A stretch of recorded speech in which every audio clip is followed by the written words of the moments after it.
Hello, and welcome to GBA Time, a chronological series for the Game Boy Advance.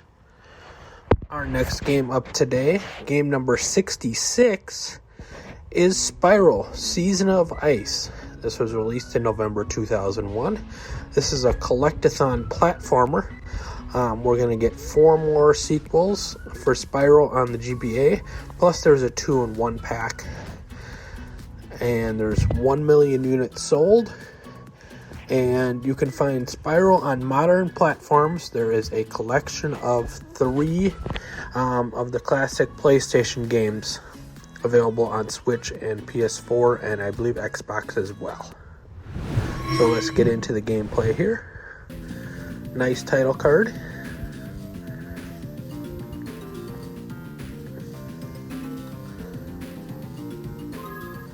And we have a story.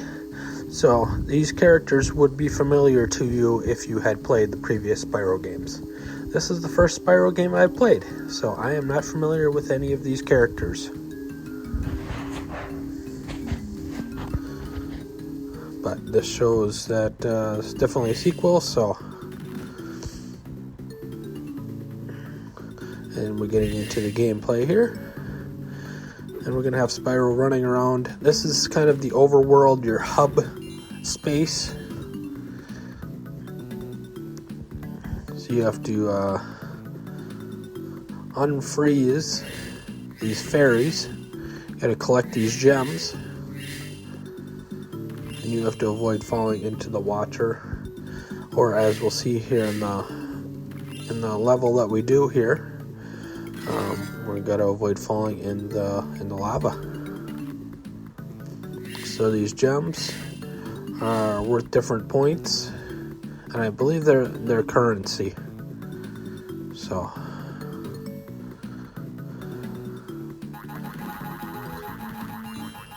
but I was collecting those gems in that first level.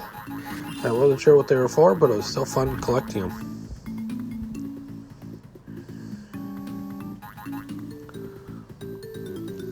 So, Spyro controls pretty well,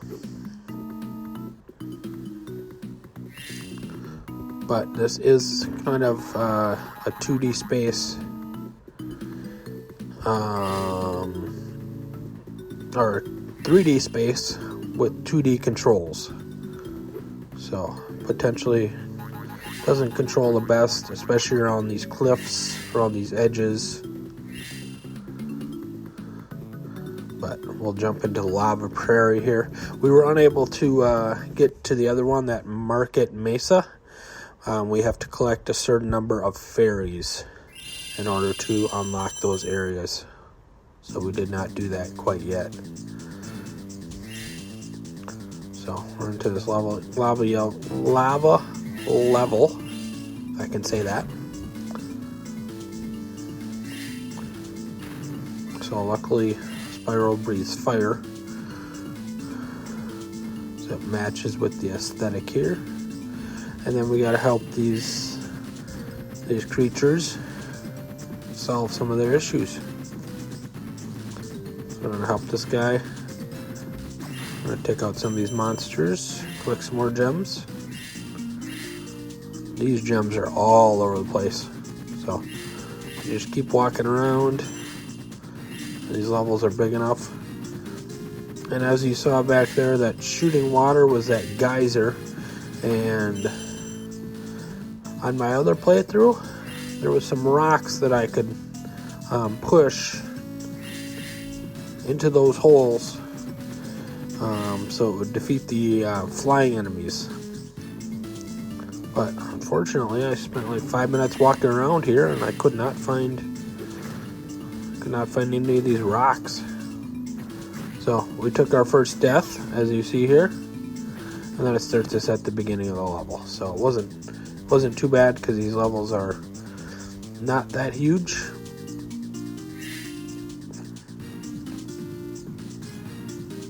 But he felt pretty good to control. Oops, and I accidentally stepped in the lava here. So there you see the water shooting up. There should be a rock around here somewhere that you can push onto there. That's what I'm looking for here. but I could not find a rock. Kept breaking these pots. So I was unable to demonstrate when you shoot that rock up, and it will take down the flying enemies.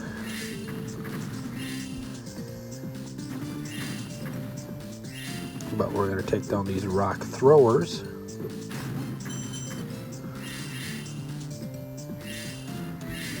And we'll see how that goes. Jump up and get this done.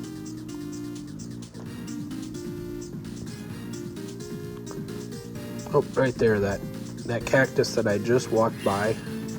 Let's see if I circle around back to it. So that's the flying enemies right there.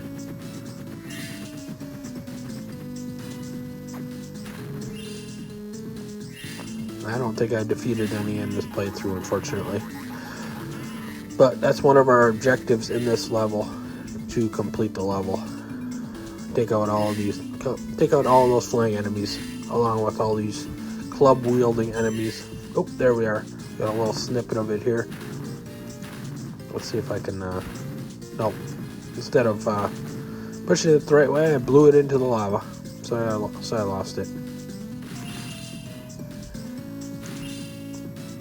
But I did get a lot of gems here. So, as you saw, as I exited the hub world, all of these are saved automatically when you leave a level.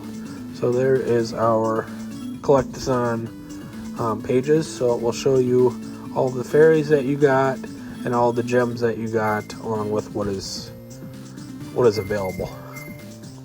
We're gonna exit the level, and upon exiting a level, it will automatically save. So that was really nice.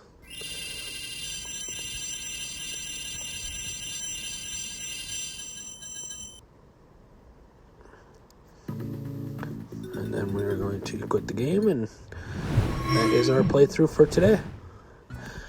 In our pros and cons list, the iconic PlayStation series comes to GBA.